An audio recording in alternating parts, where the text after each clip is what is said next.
Assalamualaikum warahmatullahi wabarakatuh. Innal hamdalillah nahmaduhu wa nasta'inuhu wa nastaghfiruh wa na'udzu billahi min sururi anfusina wa min sayyiati a'malina may yahdihillahu fala mudhillalah wa may yudlilhu fala hadiyalah. Asyhadu an la ilaha illallah wa asyhadu anna Muhammadan abduhu wa rasuluh. Amma ba'du. Pemirsa El-Sinta TV rahimakumullah. Alhamdulillah pada kesempatan kali ini kita bisa bertemu kembali dalam acara Risalah Iman. Risalah Iman pada kesempatan kali ini akan membahas sebuah tema, yaitu terjadinya dekadensi moral. Apa dan bagaimana dekadensi moral itu? Kita akan membahas permasalahan ini bersama Ustadz Kiai Haji Ahmad Salimin Dani LCMA, Ketua Dewan Dakwah Islamiyah Indonesia Bekasi. Mari kita berdiskusi bersama Ustadz. Assalamualaikum Ustadz. Waalaikumsalam Apa kabar Ustadz? wabarakatuh. Alhamdulillah. Sehat Baik. Ustadz? Alhamdulillah sehat. Pada saat sekarang ini, ya kita tahu sama-sama kondisi moral kita sangat memprihatinkan. Ya, entah itu yang remaja kah, yang anak-anak, kemudian sampai yang tua juga. Ya, Ini cukup prihatin. Tokoh masyarakat. Rakyat jelata, orang dari kalangan atas sangat memprihatinkan. Ini apa yang sebenarnya terjadi? Apakah terjadi begitu saja? Atau ada sekelompok yang merekayasa, merencanakan? Bagaimana, Ustaz? Assalamualaikum warahmatullahi wabarakatuh. Waalaikumsalam Alhamdulillah. warahmatullahi wabarakatuh. Walladzi ba'atsa fil ummiyina rasulan minhum yatlu 'alaihim ayati wa yuzakkihim wa yu'allimuhumul kitaba wal hikmah wa in kanu min qablu lafi dhalalin mubin. Amma ba'd. Pemirsa El-Sinta TV yang dimuliakan Allah Subhanahu wa taala. Rasulullah itu kan diutus, tugas yang paling utama itu adalah yaitu memperbaiki moral, akhlak. Innama bu'istu liutammima makarimal akhlak. Sungguhnya aku diutus untuk menyempurnakan akhlak. Bukan berarti di waktu Rasulullah SAW diangkat menjadi nabi atau rasul, itu masyarakat tidak berakhlak. Ada akhlaknya tapi belum sempurna. Maka dengan diturunkannya nabi itu sebagai teladan bagi orang yang mendambakan kehidupannya yang memiliki akhlak. Makanya paling tidak ada 3 ayat. Laqad kana lakum fihim uswatun hasanah liman kana yarjullaha wal yawmal akhir wa may yatawalla fa innallaha ghaniyyun hamid. Sungguh telah ada dalam kehidupan Nabi itu suri teladan kehidupan yang baik, akhlak yang baik. Ini adalah bagi orang-orang yang mendambakan perjumpaannya di hadapan Allah, ya, kelak. Maka yang pertama kali kita akan dinilai oleh Allah Subhanahu wa taala, ya, di samping ibadah kita itu adalah hubungan muamalat kita. Jadi kalau kita ingin menghancurkan suatu golongan atau suatu bangsa, kalau kita ingin secara sistematis itu dirusak saja akhlaknya, dirusak akhlaknya. Jadi kalau tadi Mas Fadli bertanya, apakah kehancuran moral saat ini yang ditandai dengan orang itu menyebarkan berita hoax seolah-olah mereka itu merasa biasa aja. Padahal kebohongan itu biang dari segala dosa. Jadi kalau orang sudah menghalalkan kebohongan itu, berarti mereka menghalalkan dosa. Sampai Nabi berpesan, wa iyyakum bil kidzi. Hati-hatilah kamu terhadap kebohongan. Atau dia malah tidak takut dengan dosa. Nah, kalau orang sudah hancur moralnya kan nggak takut dosa. Iya. Kalau orang nggak takut dosa, berarti mereka tidak lagi takut pada Tuhan. Pada Allah sebagai Tuhannya, ya. Betul. Kalau orang sudah tidak takut lagi pada Tuhan, ya berarti mereka itu hakikatnya sudah murtad. Sudah murtad. Kenapa? Gitu kan? Kalau orang itu masih takut kepada Allah, tentu takut akan siksanya. Bahwa kebohongan itu adalah merupakan tanda dari orang munafik. Kehidupan orang munafik itu menghalalkan kebohongan. Nah, dengan kita itu di framing kehidupan kita saat ini menghalalkan kebohongan itu, sebenarnya ini sudah sukses. Cara mereka itu mewujudkan yang disinyalir oleh Allah dalam surat Al-Baqarah 217. La yazaluna yuqatilunakum hatta yaruddukum min dinikum in istata'u, yang kita bahas dalam pertemuan sebelumnya. Ya, pertemuan kita pada sebelumnya itu ya. Ini adalah masih ada runtutan. Jadi untuk menjadikan umat itu tertinggal, bahkan endingnya nanti hancurnya moral itu adalah kemurtadan. Karena orang nanti pada waktu dia masuk ke masjid, dia jadi orang Islam. Begitu dia masuk ke gereja, jadi orang Kristen. Apa yang diisyaratkan oleh Nabi di akhir zaman itu, orang pagi harinya masih mukmin, sore harinya kafir. Bukan berarti itu mereka mendeklar pindah agama, tidak. Karena mereka tidak punya pendirian, tidak punya sikap. Salah satu di antaranya kehancuran moral itu, kehidupan manusia itu tidak punya lagi ketegasan, tidak punya sikap. Maka ibarat kapu-kapu di atas air. Kemana angin bertiup, maka disitulah dia akan condong. Nah, ini adalah ciri khas kehidupan orang munafik. Dan orang munafik itu adalah orang yang rusak moralnya. Karena mereka menghalalkan kebohongan. Ya. Yang kedua, mereka itu juga yang sekarang itu kita lihat. Kalau mau feel fresh, kalau mau feel good, kalau mau pilkada. Pilkada ya. Dan sejenisnya. Orang itu kan mengumbar tuh janji-janji, berbagai macam janji. Tapi begitu mereka itu jadi, tak ada satupun janji yang terrealisasi dan mereka nggak merasa tidak bersalah, ditagih oleh Allah. Padahal dalam Islam itu, kenapa kita harus punya akhlak, gitu kan? Kata Nabi, al-wa'du dain. Waktu itu hutang, janji itu hutang. Jadi kalau kita janji harus ditepati. Nah, inilah tadi saya katakan, mengapa orang-orang kekuatan tertentu itu menggiring kita untuk menghancurkan moral kita dengan cara-cara yang sangat halus. Baik Ustaz, tahan dulu Ustaz.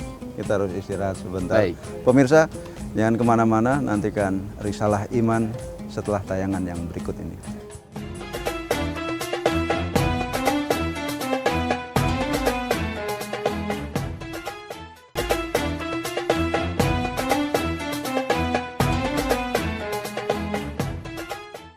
Baik pemirsa, terima kasih Anda masih bersama kami dalam Risalah Iman.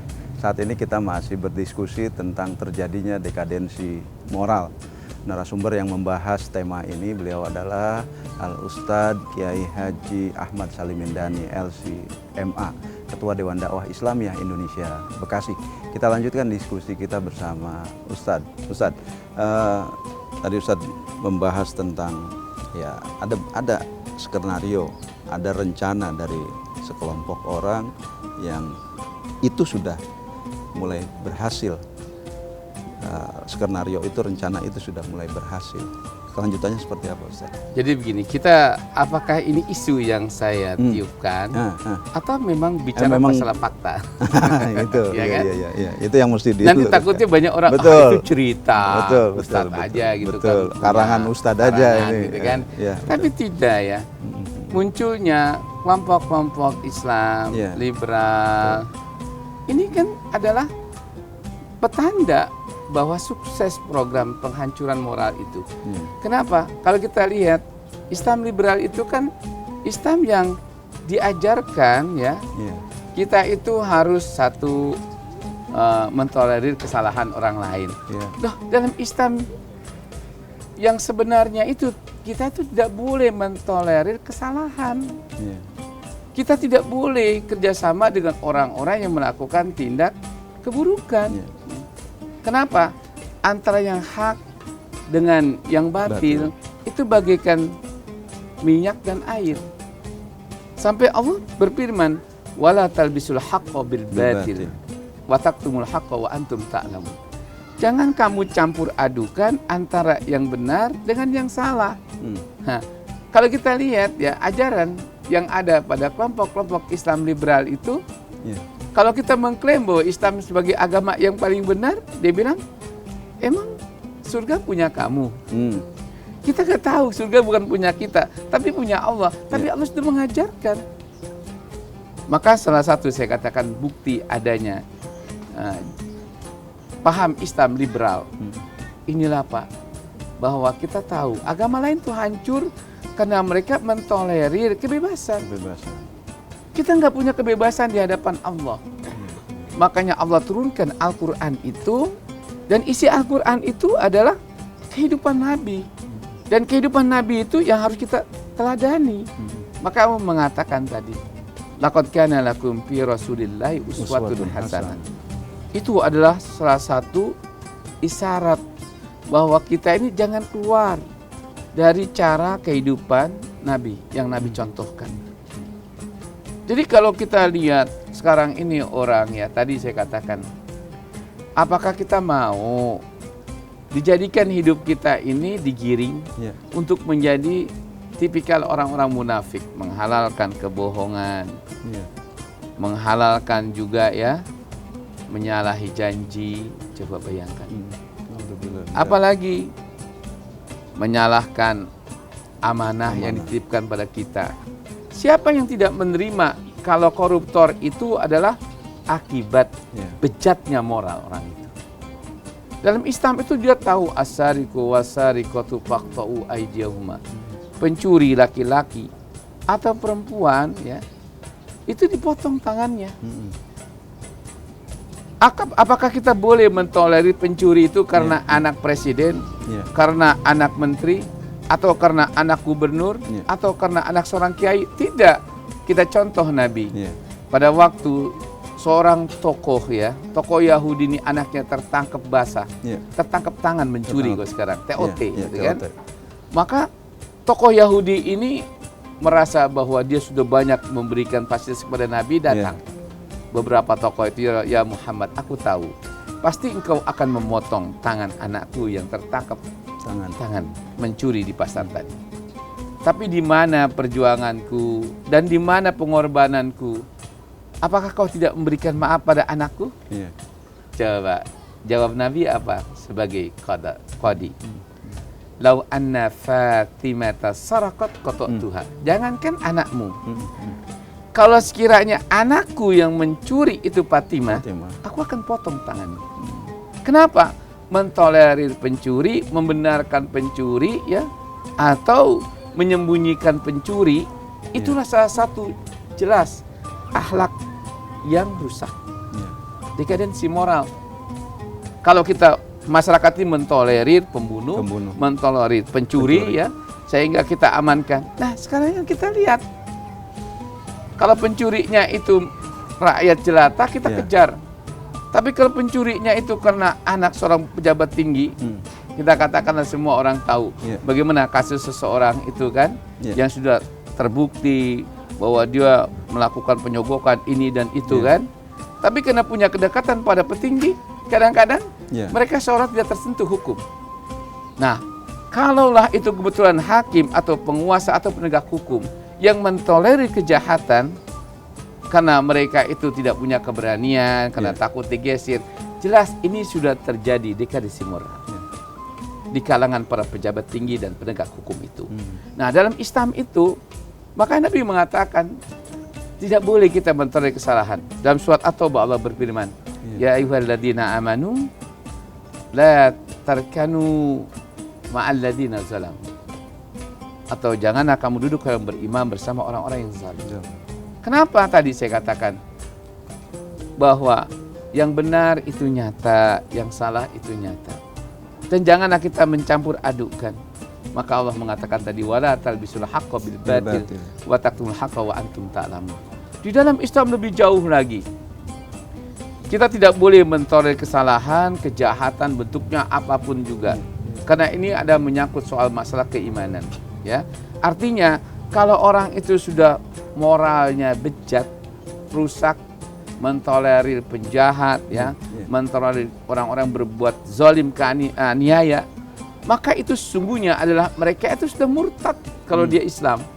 Kalau dia non-Islam mungkin juga pasti agamanya itu mengatakan orang ini cacat, keluar dari agamanya. Kenapa demikian sih katakan? Kalau kita mengakui ajaran Islam itu sebagai rahmatan lil alamin, karena Islam itu mengajarkan kita mengayomi orang yang lemah, mengayomi orang yang benar, ya kan? Dan kita harus menegakkan hukum pada siapapun juga tanpa pandang bulu. Baik Ustaz, kita harus istirahat lagi Ustaz. Nanti kita lanjutkan setelah tayangan berikut Ustaz. Pemirsa, nantikan Risalah Iman setelah tayangan berikut ini.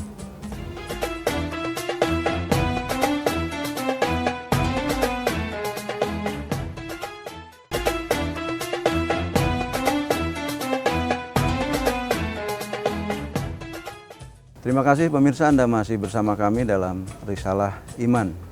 Saat ini kita masih berdiskusi tentang terjadinya dekadensi moral.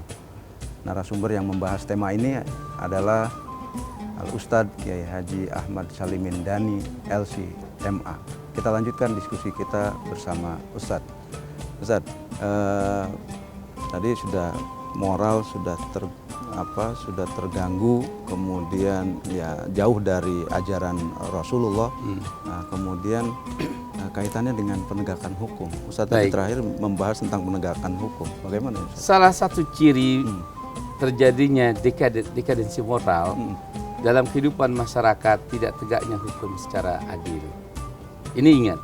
Kenapa? Istilahnya tajam ke bawah, tumpul ke atas. Kalau sudah hukum itu hanya tajam ke bawah, tumpul ke atas, jelas penegakan hukum itu tidak akan sukses dan tidak akan tegak hukum itu kecuali kalau masyarakat ini bermoral, penegak hukumnya bermoral, para pejabat tingginya bermoral, ya, para petinggi negara bermoral. Kenapa?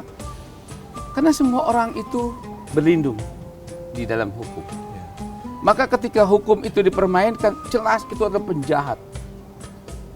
Jadi penjahat yang paling berbahaya membuat negara ini akan hancur dan akan terjadi kerusuhan di mana-mana, akan terjadi pula ya perampokan di mana-mana kalau keadilan itu menjadi suatu barang yang mahal.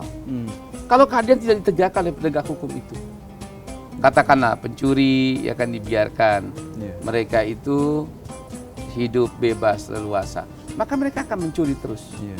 Karena penegakan hukum itu intinya ada supaya orang itu jerak. Kalau dalam Islam pencuri dipotong dua tangannya, hukum hudud. Kalau hari ini tangan kanan, seberapa dia mencuri, besok dia mencuri tangan kiri. Kalau dua-duanya nggak punya tangan, masa mereka itu mencuri kan? Intinya itu semua orang belajar dari penegakan hukum itu. Maka sekali hukum itu tidak ditegakkan secara adil, maka orang akan berlomba-lomba untuk melanggar hukum itu. Setidaknya ketika Rasulullah mengatakan seperti itu, hukum potong tangan itu ya, kalau bisa saja kita aplikasikan dalam kehidupan kita sekarang ini tadi dengan penegakan hukum yang tegas. Betul. Iya, seperti itu Ustaz. Jadi semua penegakan hukum itu intinya supaya manusia itu jerak. Iya, kalaupun tidak hukum kisos itu diberlakukan ya itu tadi. Iya, hukum hudud yang umpamanya. Hukum kisos supaya tidak terjadi atau berlarut dendam. Yang terjadi dalam kehidupan masyarakat. Maka apabila seorang pembunuh itu dibunuh lagi, kan selesai. Semua orang saya pikir kalau bapak kita dibunuh, kita ditanya polisi. Ini hukumnya apa Pak? Bunuh aja Pak lagi. Itu hukum yang setimpal kan? Nah, sekarang ini kenapa penjahat makin banyak, pembunuh makin berada di mana-mana, terus koruptor makin di mana-mana? Karena hukum itu tidak ditegakkan secara benar. Coba kalau umpamanya seorang yang melakukan korupsi uang negara di atas 2 miliar, digantung dari Monas dijatuhin. Selesai. Semua ditodong, semua orang itu disuruh nonton. Kan penegakan hukum itu harus transparan. Dibacakan kesalahannya, berapa dia mencurinya dan sebagainya. Dan hukumannya hukuman di dunia. Di akhirat itu urusan pencuri ini dan dia sudah minta maaf dan sebagainya. Atau pembunuh. Seperti itulah. Dan itulah yang sangat susah sekarang dicari, ya kan? Kenapa tadi? Kalau saya mengatakan sungguh naif. Di negara yang mayoritas umat Islam saat ini kita terjadi dekadensi moral.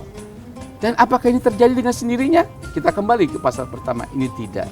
Ini memang kita ya melalui bantuan ekonomi yang diberikan oleh orang-orang yang kita anggap bukan ingin membangun negeri ini, tapi ingin menghancurkan. Maka kita dibiarkan melakukan tindakan-tindakan yang amoral, ya kan, korupsi, atau apalagi transaksional dalam soal jabatan, jual beli jabatan. Kan lagi hebat itu. Betul. Ya kan? Kalau dia bermoral, dia akan hukum pejabat yang membeli jabatan itu. Karena Nabi mengajarkan kepada kita, jangan kau berikan jabatan pada orang yang meminta. Apalagi membeli. Betul. Ya kan? Dan inilah Pak. Jadi kalau saya menceritakan bahwa dekadensi moral ini terjadi bukan dengan sendirinya, tapi by design. Ada yang merencanakan, tujuannya adalah bagaimana supaya republik ini bubar. Ya. Maka diserahkan amanah ini kepada orang-orang yang moralnya sudah bejat, moralnya hancur. Ya kan? Dan kalau mereka itu dan negeri ini dikuasai orang-orang yang moralnya bejat, ya kan? Bukan membangun negara. Ya. Pasti mereka itu mencari untuk keuntungan pribadi. Yang kedua, ya kan, besoknya dia nggak pikirkan orang itu mau bagaimana kehidupan anak bangsa kita ini kan, mau dijajah atau tidak. Yang penting gue udah selesai. Dan yang penting saya itu sudah bahagia. Nah, kalau orang sudah memikirkan hidupnya sendiri, bahaya. Bahaya. Inilah yang namanya korupsi itu bukan hanya merampok uang negara, tapi memperkaya diri ya dengan jabatan yang diberikan kepada amanah. Makanya ini termasuk munafik. Orang yang tidak amanah dalam soal jabatan, dia tidak mau menegakkan hukum secara adil, tidak amanah. Ini munafik. Maka kalau kita bicara tentang dekadensi moral itu, banyaknya kaum munafikin saat ini. Kita lihat. Kenapa hukum tidak tegak? Karena kepentingan banyak orang-orang munafik dalam kehidupan di negeri kita ini. Jadi sekali lagi Mas Fadli dalam masa ini, rekan-rekan El Sinta dimanapun Anda berada ya. Jadi saatnya kita itu berbicara tentang pos moral. Bagaimana caranya kembalikan hidup kita itu dalam kehidupan beragama dan jalankan secara persis. Yang diajarkan oleh Rasulullah, apa yang diajarkan oleh Rasulullah sedikit demi sedikit jalankan. Apa yang disinyalir oleh Allah dalam Al-Quran jalankan. Kalau Nabi mengatakan taraktu fikum amrayni ma tamassaktum bihima lan tadillu abada, kutinggalkan sepeninggalnya aku dua pegangan hidup. Jika kau jadikan sebagai pedoman hidup bagi hidupmu, kau tidak akan sesat selama-lamanya. Apa itu? Al-Quran wa sunnati. Ajaran Al-Quran itu adalah penegakan moral. Dan coba tanya dalam surat-surat Al-Baqarah, ya, surat Al-Imran, surat An-Nisa, terus surat Al-An'am. Banyak singgungan-singgungan mengenai tentang kita itu harus berlaku adil pada sesama kita, dan kita harus mengayomi sama kita, dan kita harus juga melindungi dan berkasih sayang sama kita, ya kan? Bagaimana cara mewujudkan itu? Kalau kita dengan hanya interest pribadi, dengan membawa hati kita, tidak bisa. Kenapa? Dasar segala kebenaran, ajaran akhlak itu ada pada kehidupan Nabi dan dalam Al-Quran. Yang terakhir Ustaz, tadi Ustaz sempat bahas tentang ini nanti si A, satu orang ini pindah ke sini, pindah ke sana, nggak istiqomah. Nah, dia tidak punya pendirian. Nah, ini dari pihak pemuka agama kah, Pak Ustadz kah, bagaimana sikap yang harus dilakukan terhadap kalau di dalam perang itu dia melakukan diserse, dia harus dibunuh. Bagaimana kalau dalam kehidupan dai ini? Karena dia termasuk orang munafik, fatakhallafu, tinggalkan. Jadi kalau kita lihat orang itu melakukan, ya, dia melanggar pos moral, dan dia apalagi terhitung menjadi orang yang memiliki sifat-sifat munafik itu, kalau kita nggak punya keberanian, menjalankan perintah Allah, kan ada perintah Allah, ya ayuhan nabi, jahidil kuffara wal munafikina waghluz alaihim, surat At-Tahrim. Wahai Nabi, perangi orang kafir dan orang munafik itu dengan keras. Kalau kita nggak punya keberanian memerangi itu, apa yang kita lakukan? Kayak Nabi lah, fatakhallafu, tinggalkan mereka. Anggap saja mereka itu sampah masyarakat. Apakah dia sebagai hakim, apakah dia sebagai polisi, apakah dia apalagi sebagai tokoh agama, maka batal semua itu ketokohannya apabila mereka itu melanggar pos moral dan apalagi masuk dalam kategori orang-orang munafik. Baik Ustaz, waktu kita sudah habis. Terima kasih banyak atas ilmu yang telah diberikan oleh Ustadz. Mudah-mudahan bermanfaat buat kita semua dan pemirsa di rumah. Pemirsa, demikian diskusi kita bersama Al-Ustadz Kiai Haji Ahmad Salim Mindani LCMA, Ketua Dewan Dakwah Islamiyah Indonesia Bekasi. Mudah-mudahan apa yang disampaikan bermanfaat buat kita semua. Saya Fadli Muhammad beserta kru yang bertugas pamit undur diri. Mohon maaf atas segala kekurangan. Wabillahi taufik wal hidayah. Wassalamualaikum warahmatullahi wabarakatuh. Waalaikumsalam. Terima kasih Ustaz. Sama-sama.